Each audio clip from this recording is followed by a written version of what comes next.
అదరకొట్టే కారం రంగు రుచి ఆచి కారం పొడి. గౌరవనీయులు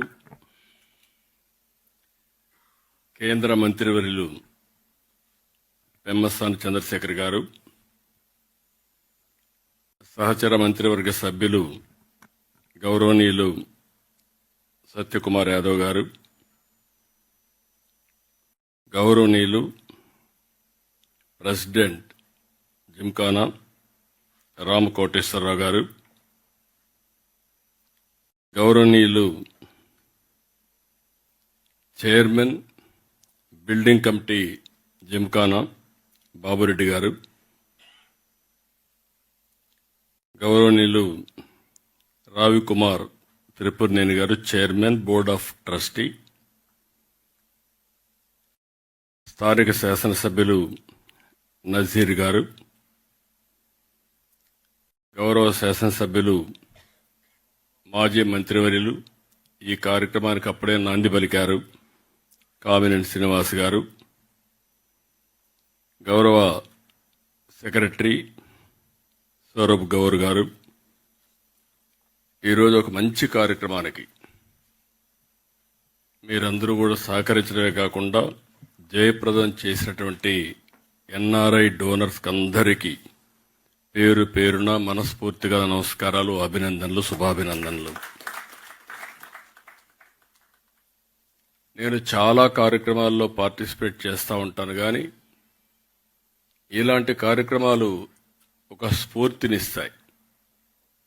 ఇంకా సమాజంలో మంచి మిగులుంది, దానికి మీరు ఒక ఎగ్జాంపుల్. మీరంతా ఎన్ఆర్ఐగా మీరు వెళ్ళారు, 40 ఏళ్లకు 50 ఏళ్లకు మునిపి వెళ్ళిపోయారు. వెళ్ళిన తర్వాత కొంతమంది అయితే మర్చిపోతారు, జన్మభూమిని మర్చిపోతారు, ఈ రోజుల్లో తల్లిదండ్రులు కూడా మర్చిపోతున్నారు. అలాంటి వాళ్ళుండే ఈ సందర్భంలో మళ్ళీ మీ చదువుకున్న కాలేజీని గుర్తుపెట్టుకుని దీనికి 1981లోనే ఒక ఆర్గనైజేషన్ జిమ్ఖానా ఏర్పాటు చేసి ఇంత పెద్ద ఎత్తున సహాయం చేసిన మిమ్మల్ని అందరినీ మనస్ఫూర్తిగా అభినందిస్తున్నా. Congratulations, extraordinary work.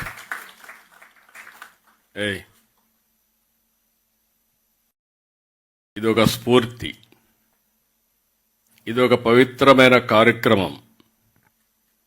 ఇలాంటి పవిత్రమైన కార్యక్రమానికి ఒక స్ఫూర్తిదాయకంగా చేసిన మిమ్మల్ని అందరినీ మనస్ఫూర్తిగా అభినందిస్తున్నా. ఎప్పుడు కూడా మనం బాగుంటేనే చాలదు, మన చుట్టూ కూడా సమాజం బాగుండాలి అనేది మన సంస్కృతి, మన లెగసీ కూడా. ఈ వారసత్వంలో మనం చూస్తే ఎప్పటి నుంచో కొంతమంది ముందుకొచ్చి పాఠశాలలు కట్టారు, ఆసుపత్రులు కట్టారు, దేవాలయాలు నిర్మాణం చేశారు, సత్రాలు కట్టారు, ఆట స్థలాలు ఇలాంటివి ఏర్పాటు చేసి పెద్ద ఎత్తున విరాళాలు ఇచ్చారు. నా లెక్క ప్రకారం కొన్ని దేశాలు చేయించేమో కానీ భారతదేశం యొక్క సంస్కృతి సాంప్రదాయాలు ప్రపంచంలో ఏ దేశంలో లేవని మరొక్కసారి మీ అందరికీ విజ్ఞప్తి చేస్తున్నా. కుటుంబ విలువలు కూడా నేను ఎప్పుడూ మాట్లాడుతూ ఉంటాను. మీరు ఇక్కడి నుంచి అమెరికాకు పోయి కొత్త పాఠాలు నేర్పించారు. అమెరికాలో ఉండే వాళ్ళందరూ 16-18 సంవత్సరాలైతే పిల్లలు బయట వెళ్ళిపోతారు. అక్కడి నుంచి ఎప్పుడన్నా అవసరమైతే తండ్రి కొడుకు డబ్బులు ఇస్తే అప్పిస్తాడు, కొడుకు తండ్రికి అప్పిస్తాడు. కానీ పిల్లలు ఎంత పెద్దవాళ్ళైనా జీవితాంతం మెంటర్ చేయడమే కాదు, ఏ సహాయం కావాలన్నా అందించే సంస్కృతి ఉండే ఏకైక దేశం భారతదేశం అని మరొక్కసారి విజ్ఞప్తి చేస్తున్నా. అలాంటి ఒక మంచి కార్యక్రమాన్ని మీరు ఇక్కడ శ్రీకారం చుట్టారు. ఈరోజు ఇంకొక పక్కన చూస్తే ఈ బ్లాక్ కోసం 100 కోట్ల రూపాయలు మీరు ఖర్చు పెట్టారు. అది చూసినప్పుడు నాకు అనిపిస్తుంది, ఇక్కడ చాలా మంది ఈ మధ్య కాలంలో మీరు ఒక పక్కన ఇప్పుడే చంద్రశేఖర్ గారు ఒక మాట అన్నారు, 100 కోట్లు పెట్టడమే కాదు, మళ్ళీ దీన్ని మెయింటైన్ చేయాలంటే కొంత అమౌంట్ మొబిలైజ్ చేసి శాశ్వతంగా మీ మార్కు గుర్తుండే విధంగా మీరు చేయడం కోసం అలాంటి కార్యక్రమాన్ని కూడా చేశారు. ఇప్పుడే సత్య మా మంత్రి గారు ఒక మాట అన్నారు. ఆంధ్రప్రదేశ్లో ఉండే డాక్టర్లు ఇక్కడ చదువుకొని అమెరికాకి వెళ్ళారు. నన్ను ఎప్పుడు అడిగేవాళ్ళు. నేను 1995లో ముఖ్యమంత్రి అయినప్పుడు ఎన్ఆర్ఐస్ అంతా చదువుకొని అమెరికాకి వెళ్ళిపోతున్నారు, బ్రెయిన్ డ్రెయిన్ అవుతా ఉంది, మీరు ఏమంటారని అడిగారు. నేను ఎప్పుడూ చెప్పేవాడిని, to start with brain drain అనుకుంటున్నాం, రేపు రాబోయే రోజుల్లో బ్రెయిన్ గెయిన్ అవుతుందని చెప్పి అప్పుడే చంద్రశేఖర్ రెడ్డి అపోలో హాస్పిటల్ పెట్టాడు. ఈరోజు మిమ్మల్ని చూస్తే ఇది ఒక ఎగ్జాంపుల్. నాట్కో కూడా ఇక్కడ దగ్గర ఒకసారి 17-19 45 కోట్లు ఖర్చు పెట్టారు, 26లో ఒక 15 కోట్లు ఖర్చు పెట్టారు. అదే మరి ఇంకొక పక్కన క్యాన్సర్ మెయింటెనెన్స్కి ఒక 12 కోట్లు ఖర్చు పెట్టారు. ఇటీవల వేరియస్ డిపార్ట్మెంట్స్ దీనికోసం ఒక 12 కోట్లు ఖర్చు పెట్టారు. అంటే దగ్గర ఒక సింగిల్ కంపెనీ కింద ఒక 89 కోట్లు దగ్గర ఖర్చు పెట్టారు. వాళ్ళు మనస్ఫూర్తిగా అభినందిస్తున్నా. ఇక్కడుండే దీని ప్రకారం ఇంకొక పక్కన మీరు ఒక్కసారి చూస్తే మీరిచ్చిన స్ఫూర్తి కానీ మిగిలిన వాళ్ళు కానీ ఇక్కడ గుంటూరులో కూడా మిలీనియం బ్లాక్ ఎక్స్టెన్షన్ 16 కోట్లు ఖర్చు పెట్టారు. విశాఖపట్నం ఆంధ్ర మెడికల్ యూనివర్సిటీ కాలేజీకి సెంటరీ బ్లాక్ 60 కోట్ల రూపాయలు వెచ్చించి వాళ్ళు ఖర్చు పెట్టారు. కాకినాడ హాస్పిటల్కు 40 కోట్లు ఖర్చు పెడుతున్నారు. కర్నూలు మెడికల్ కాలేజీకి ఒక 25 కోట్లు ఖర్చు పెడుతున్నారు. అంటే ఇప్పుడిప్పుడే చైతన్యం పెరిగింది, కమిట్మెంట్ వచ్చింది. ఈ విధంగా ఒక స్ఫూర్తిని తీసుకొచ్చిన ప్రతి ఒక్కరిని కూడా మనస్ఫూర్తిగా అభినందిస్తున్నాం. ఇది కాకుండా నేను ఆలోచించేది, ఎన్నోసార్లు నేను జన్మభూమి ఒక కార్యక్రమం ఇచ్చాను. ఆ రోజు ప్రపంచంలో ఉండే అందరూ కూడా వచ్చి వాళ్లకు తోచిన విధంగా వాళ్ళ గ్రామంలో అభివృద్ధి చేశారు, తల్లిదండ్రుల పేర్లు పెట్టుకున్నారు, ఇక్కడ అభివృద్ధికి దోహదం చేశారు. ఒక స్ఫూర్తిదాయకంగా ఆ రోజు ముందుకు పోయారు. మళ్ళీ ఈరోజు నేను ఇంకొక కార్యక్రమానికి P4 తీసుకొచ్చాం. అంటే ఈరోజు మనందరం మాట్లాడుతున్నాం పబ్లిక్ ప్రైవేట్ పార్ట్నర్షిప్. ఈరోజు గవర్నమెంట్ ఆఫ్ ఇండియా రోడ్లు కానీ, ఎయిర్పోర్ట్లు కానీ, పవర్ కానీ ఫాస్ట్ ఫేస్లో డెవలప్మెంట్ కావాలంటే ఇది ఒకటే మార్గమని PPP మోడల్ ఇస్తున్నారు. దానిపైన ఒక 20 ఏళ్ళు 30 ఏళ్ళు వాళ్ళు రన్ చేసిన తర్వాత తిరిగి అసెట్ని ప్రభుత్వానికి అప్పచెప్తున్నారు. అందువల్లనే ఈరోజు మీరు రోడ్డు చూస్తున్నారు. ఒకప్పుడు ఇండియాలో రోడ్లు మీరు చిన్నప్పుడు చదువుకునేటప్పుడు ఉండే రోడ్లు ఈరోజు నేషనల్ హైవేస్ మీరు చూస్తే ప్రపంచానికి ధీటుగా ఇన్ఫ్రాస్ట్రక్చర్ అభివృద్ధి అవుతోంది భారతదేశంలో. ఈ విషయం మనం గుర్తుపెట్టుకోవాల్సిన అవసరం ఉంది. సంపద సృష్టించబడింది, కానీ అదే సమయంలో మెరుగైన వసతులు ప్రజలకు వచ్చాయి. కానీ వచ్చిన సమస్య ఎంత ఏంటంటే గ్యాప్ అయితే వ్యత్యాసాలు విపరీతంగా పెరిగిపోతున్నాయి. బిలియనియర్స్ ఎక్కువ అవుతున్నారు, మిలియనియర్స్ ఎక్కువ అవుతున్నారు. రిలేటివ్గా లివింగ్ స్టాండర్డ్స్ చూస్తే వ్యత్యాసాలు ఎక్కువగా పెరిగిపోతున్నాయి. అందుకే ఈరోజు వినూత్నంగా నేను ఒకసారి ఆలోచించి P4 తీసుకొచ్చాను, పబ్లిక్ ప్రైవేట్ పీపుల్స్ పార్ట్నర్షిప్. ఇప్పుడే సత్య గారు చెప్పారు, మీరు ఇక్కడ ఇన్వెస్ట్ చేసింది ఫిలాంథ్రఫీ కింద మీరు ఇన్వెస్ట్ చేశారు. నా ఆలోచన ఏంటంటే మనందరం కూడా గ్రామీణ ప్రాంతాల్లో పుట్టాం, చిన్న కుటుంబాల్లో పుట్టాం, చదువుకున్న అవకాశాలు ఉపయోగించుకున్నాం. తర్వాత అంచెలంచెలుగా ఎదిగి ఈరోజు మిమ్మల్ని చూస్తూ ఉంటే ఒక్కొక్కరు 30 కోట్లు 40 కోట్లు తిరిగి సమాజానికి ఇవ్వాలనే ఆలోచన రావడమే కాకుండా ఆచరణలో పెట్టే పరిస్థితికి వచ్చారు. దీనికి మనస్ఫూర్తిగా అభినందనలు. ఈరోజు నేను తీసుకొచ్చిన కార్యక్రమం కూడా గ్రామాల్లో అభివృద్ధి అవుతా ఉంది. వ్యక్తిగతంగా ఏమేం కావాలనో వాళ్లకు ఇన్ఫ్రాస్ట్రక్చర్ అంతా క్రియేట్ చేస్తున్నాం. ఇల్లు కానీ, ఇంటి జాగా కానీ, గ్యాస్ కానీ, హౌస్ కానీ, లేకుంటే వాటర్ కానీ అవన్నీ చేస్తున్నాం. అయినా జీవన ప్రమాణాలు పెరగాలంటే వాళ్ళు కూడా 10 రూపాయలు సంపాదించుకునే మార్గం వస్తే తప్ప ఈ సమాజంలో ఆర్థిక అసమానతలు తగ్గవు. ఆ రోజు మీ తల్లిదండ్రులు మిమ్మల్ని చదివించడం, మీలో కూడా చదువుకోవాలని ఒక ఆలోచన రావడం, అక్కడి నుంచి ఎక్కడ అవకాశాలు ఉంటాయంటే మీరు అమెరికాకి వెళ్ళడం, ఇలాంటివన్నీ జరిగే పరిస్థితికి వచ్చేది. దానివల్ల మీరు పైకి వచ్చారు. చదువు అనేది ఒక గేమ్ చేంజర్. భవిష్యత్తు కూడా దీంట్లో అనుమానం లేదు. అయితే సరైన సమయంలో ఒక వ్యక్తికి హ్యాండ్ హోల్డింగ్ చేయగలిగితే అతను ఎలాంటి దేశానికి ఆస్తిగా తయారవుతాడో మనం ఊహించలేం. ఈరోజు అంబేద్కర్ గారు ఉన్నారు.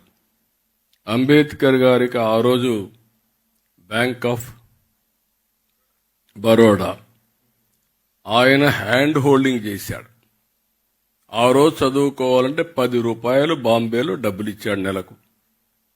ఆయన చదువుకోవాలంటే లండన్కు పోవాలంటే ఆ డబ్బులు ఫైనాన్స్ చేశాడు.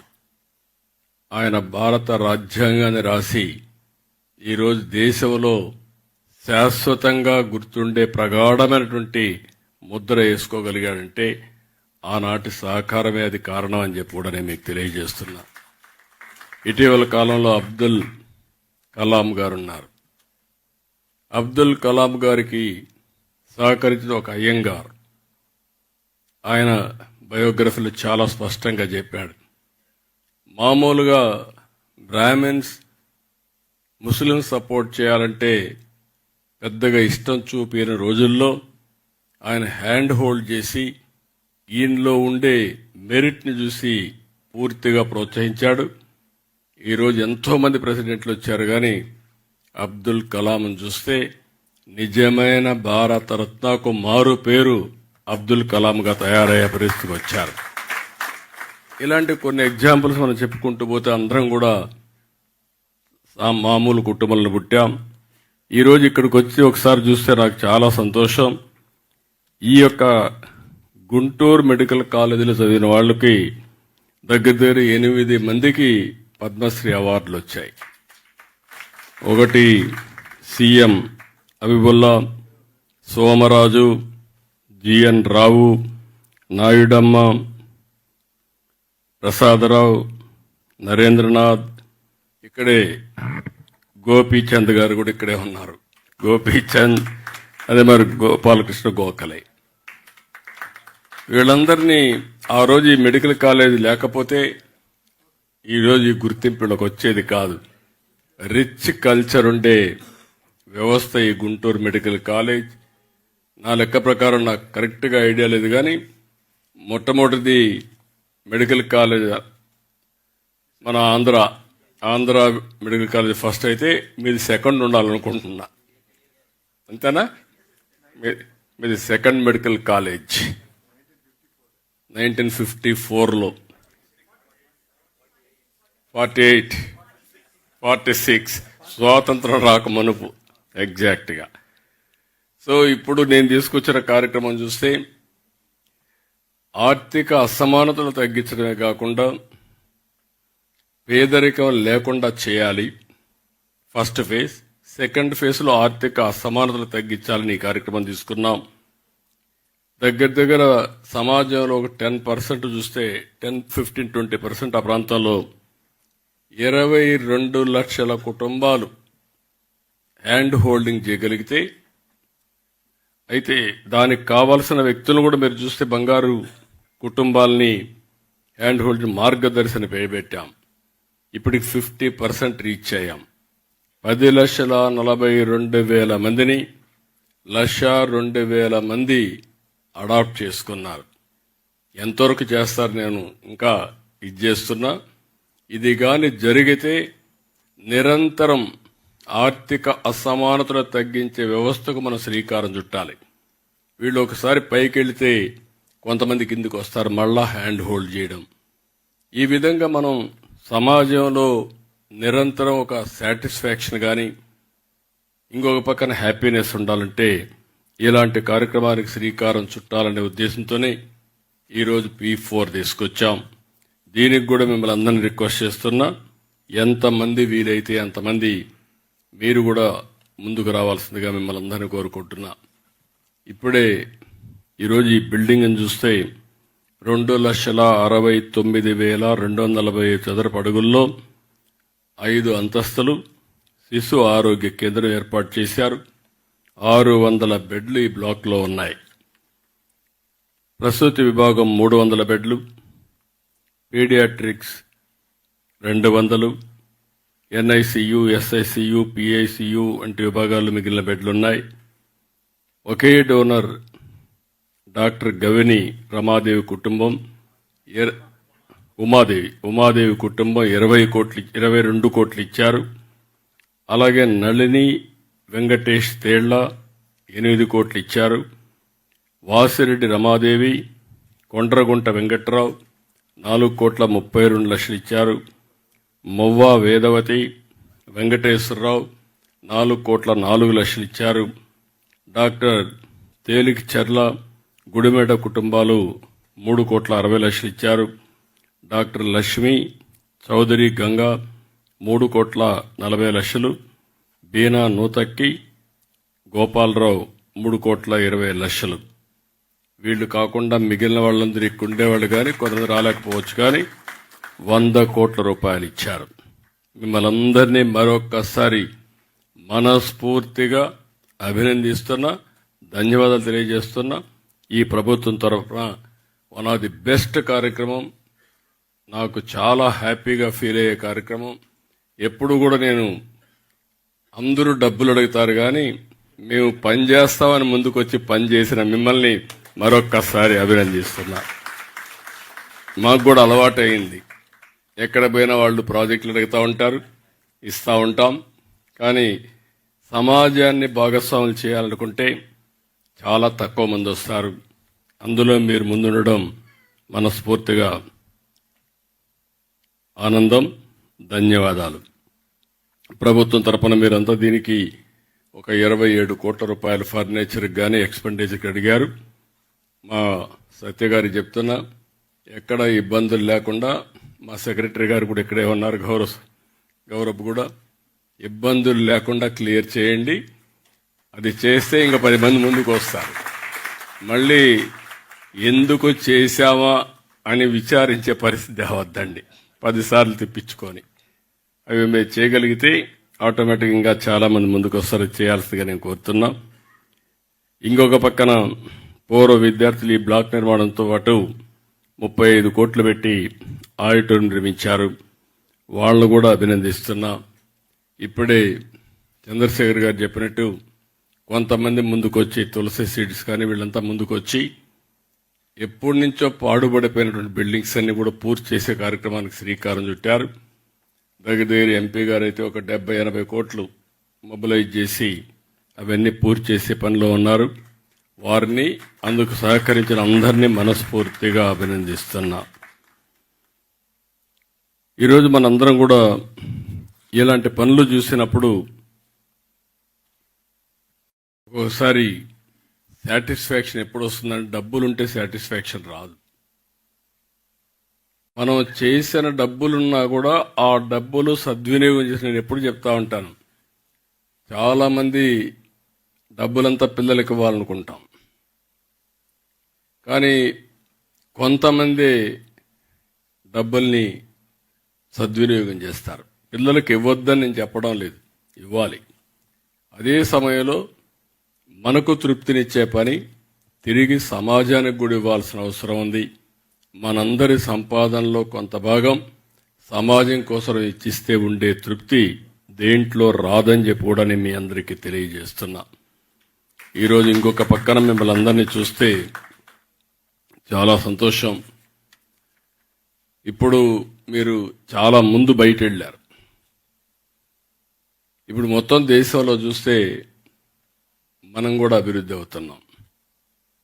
ప్రధానమంత్రి నరేంద్ర మోడీ గారి నాయకత్వంలో ఇటీవల కాలంలో మీరు చూస్తే హైయెస్ట్ గ్రోత్ ఉండే ఏకైక దేశం భారతదేశం. దీంట్లో అనుమానమే లేదు.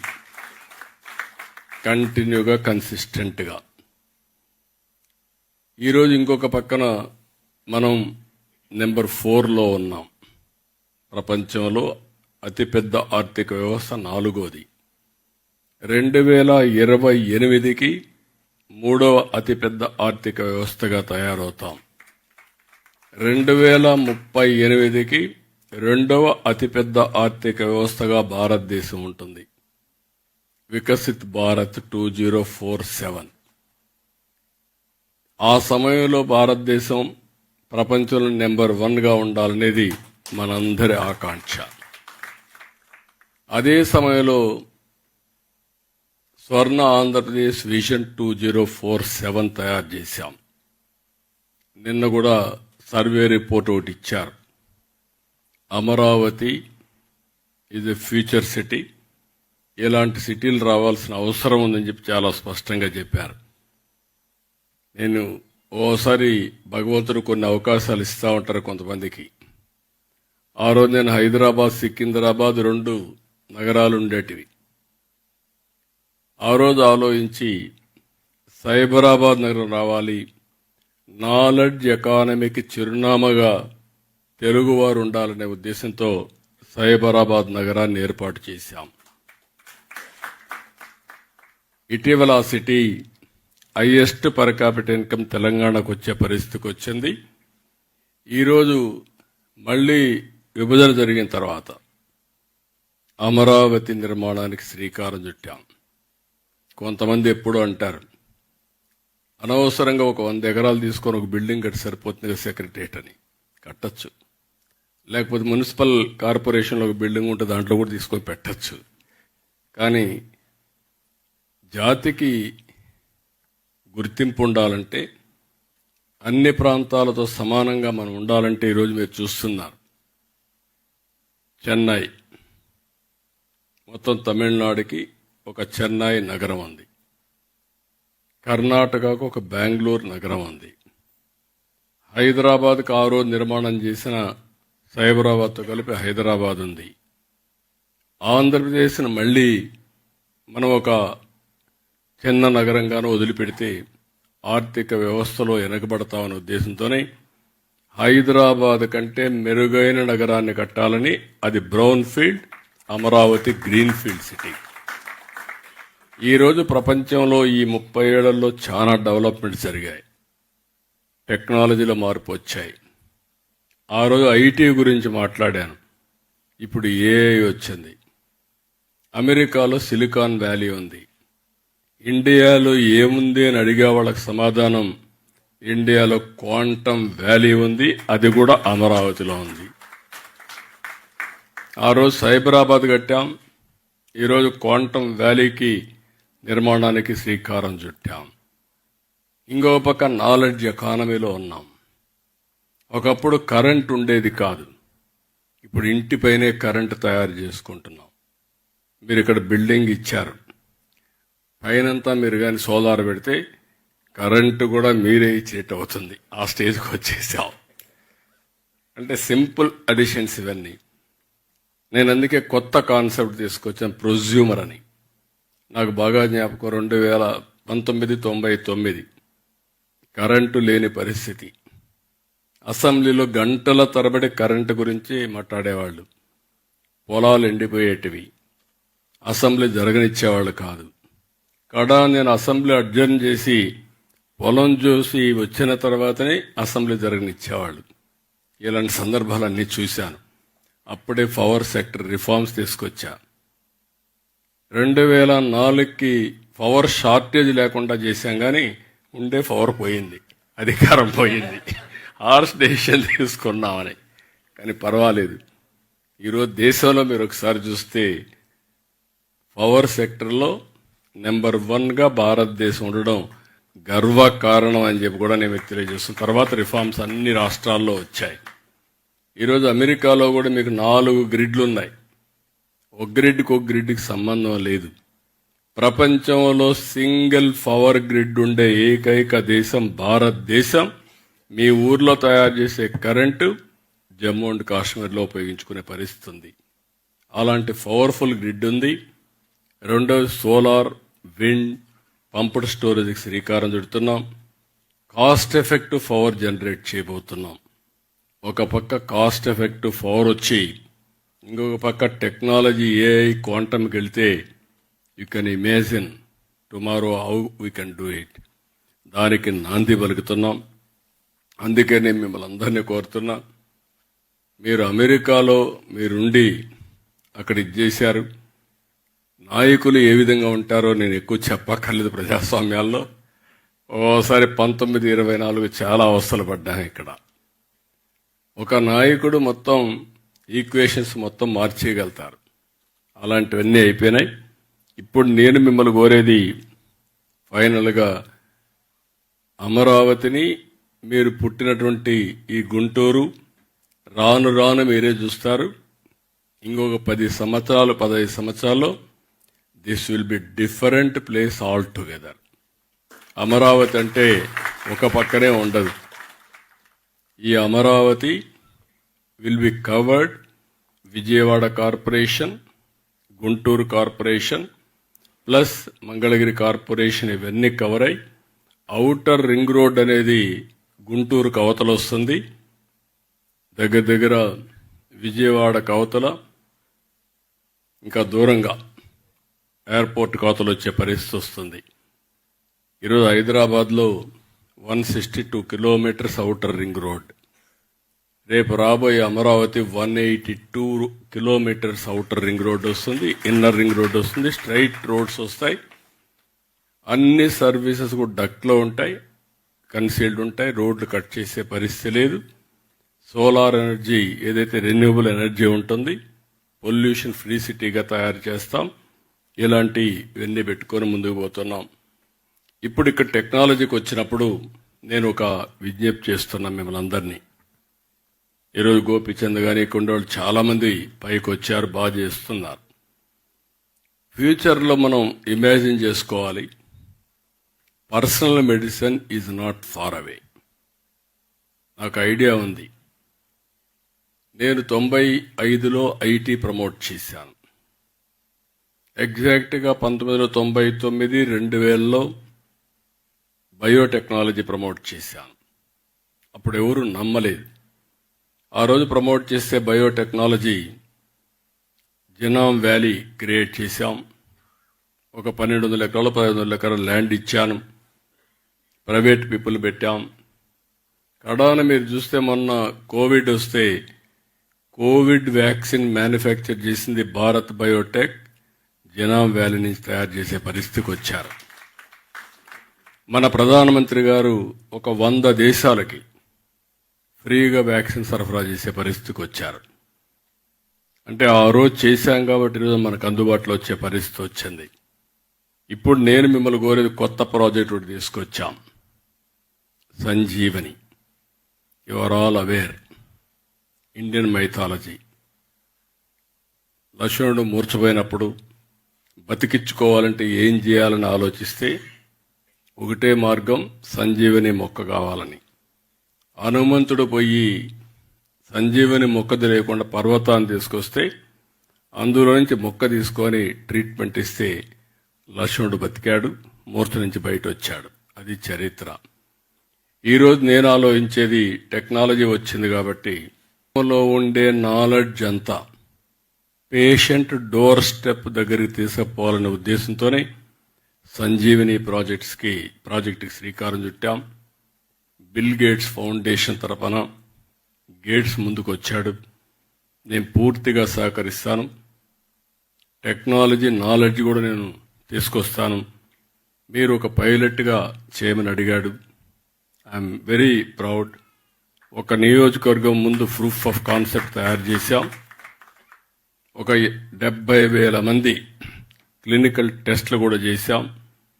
అదే మరి ఆల్ మెడికల్ ప్రాక్టీషనర్స్ అందరినీ ట్రైనింగ్ చేశాం. అందరిని ఆన్లైన్లో పెట్టాం. చిత్తూరు జిల్లా స్కేలింగ్లో ముందుకు తీసుకొచ్చాం. ఈ 2026 28 జిల్లాలు పూర్తిగా సంజీవని ప్రాజెక్ట్ని డిజిటల్ హెల్త్ రికార్డ్స్ క్రియేట్ చేయడమే కాకుండా మాకు దగ్గర 72 లక్షల మంది వల్నరబుల్ పేషెంట్స్ ఉన్నారు. ఆ డేటా అంతా తీసుకుంటున్నాం, క్లినికల్ టెస్టులు చేస్తున్నాం, డయాగ్నోసిస్ ప్రొఫైల్ మొత్తం పెట్టి ఎవరెవరు హైపర్ టెన్షన్ ఏంటి, లేకపోతే డయాబెటిక్ ఏంటి, లేకపోతే cancer, neuro problem, various problems ఆలోచిస్తున్నాం. దీని మీద మీ నాలెడ్జ్ కూడా తీసుకొని ప్రివెంటివ్ హెల్త్, క్యూరేటివ్ కింద cost effective, real time monitoring data గురించి వండర్స్ చేయొచ్చు. ఈరోజు ఆల్ కార్పొరేట్ హాస్పిటల్స్ అన్నీ కూడా మనం ఆలోచిస్తే 5 స్టార్ హోటల్స్ కంటే మించిపోయినాయి. ట్రీట్మెంట్ ఖర్చు కంటే రూమ్ ఖర్చు ఎక్కువ అవుతా ఉంది. వాళ్ళు ఎక్కువగా ఉండాల్సిన అవసరం లేదు. అందుకని నేను ఆలోచించేది, ఎవరైనా పేషెంట్ ఇంటి దగ్గర ఉంటే మనం ఎప్పటికప్పుడు హెల్త్ కండిషన్ మానిటర్ చేస్తూ ఎప్పుడు అవసరమైతే అప్పుడు 1/2 అవర్లో వాళ్ళు లిఫ్ట్ చేసే పరిస్థితికి వస్తాం. ఇప్పుడు ఎయిర్ అంబులెన్స్లు వస్తున్నాయి. రేపు తొందరలోనే మన దగ్గర అయితే ఏదైతే మీరు కొత్తగా ఒక ఇది తీసుకున్నాం, డ్రోన్ తీసుకున్నాం, ఒక డ్రోన్ సిటీ పెట్టాం. 26లోనే డ్రోన్ అంబులెన్స్ కూడా ఇంటిగ్రేట్ చేయాలనుకుంటున్నాం.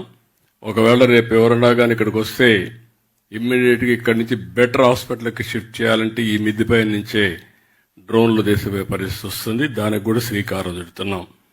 ఇలాంటి వినూత్నమైన ఆలోచనలు వచ్చినప్పుడు నేను మిమ్మల్ని ఒకటే కోరుతున్నా, మీరు ఎన్ఆర్ఐస్, నాలెడ్జ్ ఉంది. ఇప్పుడు distance is not the constraint. మీరు వర్చువల్గా గైడెన్స్ ఇవ్వచ్చు, ఫిజికల్గా వచ్చినప్పుడు ప్రాక్టీస్ చేయొచ్చు. That will give. ఇప్పటికీ డబ్బులు ఇచ్చారు 100 కోట్లు, మిమ్మల్ని అభినందిస్తున్నా మరొకసారి. భవిష్యత్తులో మీరు చదువుకున్న కాలేజీతో శాశ్వతంగా మీరు అసోసియేట్ కావాలి అనుకుంటే మీరు ఇక్కడికి వచ్చి పేరెంట్స్ చూసుకుంటూ ఒక 4 రోజులు ఇక్కడ ఉండండి. మీ అమెరికా కంటే బెటర్ సిటీగా తయారు చేసే బాధ్యత మేము తీసుకుంటాం. అది బెస్ట్ సిటీగా తయారవుతుంది. అందులో కూడా పొల్యూషన్ లెవెల్స్ అన్ని కంట్రోల్ చేస్తాం. స్టాండర్డైజేషన్ అన్ని వచ్చేస్తున్నాయి. ఒకప్పుడు మీరు అమెరికాకి ఎందుకు వెళ్ళారంటే అక్కడ పోతే అవకాశాలు ఎక్కువ ఉంటాయి, ఇబ్బందులు ఉండవని వెళ్ళారు. ఈరోజు అక్కడ ఇబ్బందుల కంటే నేను ఒకటే హామీ ఇస్తున్నా, ఎవ్రీథింగ్ రియల్ టైం ఆన్లైన్. 800 సర్వీసులు ఈరోజు ప్రభుత్వం ఆన్లైన్లో పెట్టేశాం. మీరు బిల్డింగ్ పర్మిషన్ కావాలన్నా, ఏ పని కావాలన్నా ఎక్కడికి పోయే పని లేదు. మోస్ట్ ఆర్గనైజ్డ్ అడ్మినిస్ట్రేషన్ వచ్చింది. అందులో ఒకవేళ ఎవరికైనా తెలియకుండా చెప్పలేకపోతే, అంటే రాయలేకపోతే, వాళ్ళు చెప్పితే దాన్ని ఆర్టిఫిషియల్ ఇంటెలిజెన్స్ కన్వర్ట్ చేసి ఆ పని చేసి మళ్ళీ అతనికి ఇన్ఫార్మ్ చేసే మెకానిజం తీసుకొస్తున్నాం. కాబట్టి ఇలాంటివన్నీ వస్తాయి. కాబట్టి మీరు కూడా రాబోయే రోజుల్లో వచ్చి ఇక్కడ పేషెంట్ని ట్రీట్ చేయడం, లేకుంటే వర్చువల్గా ట్రీట్ చేయడం, అది కూడా మీరు ఎప్పుడు మీరు ఫ్రీగా ఉంటే 1 గంట 2 గంటల పేషెంట్ ట్రీట్ చేసి కూడా పెట్టుకోగలిగితే ఈ వర్చువల్గా ఉపయోగపడతాయి. ఇలాంటి వినూత్నమైన కార్యక్రమాలకు శ్రీకారం చుట్టినప్పుడు మీరందరూ ముందుకు రావాల్సిందిగా మరొక్కసారి మిమ్మల్ని అందరినీ కోరుతున్నా. ఈరోజు ఇంకొక పక్కన ఇక్కడ చూస్తే క్వాంటమ్ కంప్యూటర్ వస్తుంది, అదే మరి ఏఐ వస్తూ ఉంది, బయో ఫౌండరీ కూడా వస్తుంది మెడికల్ ఫీల్డ్లో. మీరు ఈ బయో ఫౌండరీకి లేకుంటే ఇంకా మిగిలిన లేటెస్ట్ టెక్నాలజీస్ ఏవి ఉన్నాయో అవన్నీ కూడా మీరు అనలైజ్ చేసుకొని రాగలిగితే అవన్నీ అమలు చేయడానికి కానీ డెమాన్స్ట్రేట్ చేయడానికి Amaravati is the best area అని చెప్పి మరొకసారి తెలియజేసుకుంటూ ఈరోజు ఇక్కడికి వచ్చిన మిమ్మల్ని అందరినీ మనస్ఫూర్తిగా అభినందిస్తూ వన్ ఆఫ్ ది బెస్ట్. ఎందుకంటే నాకు ఎప్పుడు కూడా చాలా పనులు చేస్తూ ఉంటాను, కానీ ఇలాంటి పవిత్రమైన కార్యక్రమాలకు వచ్చినప్పుడు నాకుండే సాటిస్ఫాక్షన్ ఏ కార్యక్రమంలో ఉండదు. That is I'm very happy. One of the best కార్యక్రమానికి మీరు శ్రీకారం చుట్టారు. అయితే ఇది ఇంతటితో ఆగకుండా ఈ స్ఫూర్తిదాయకమైనటువంటి కార్యక్రమాన్ని కంటిన్యూ చేయడం కోసం అన్ని విధాలా సహకరించాల్సిందిగా మరొక్కసారి కోరుకుంటూ అందరికీ నమస్కారాలు. థ్యాంక్ యూ అనండి.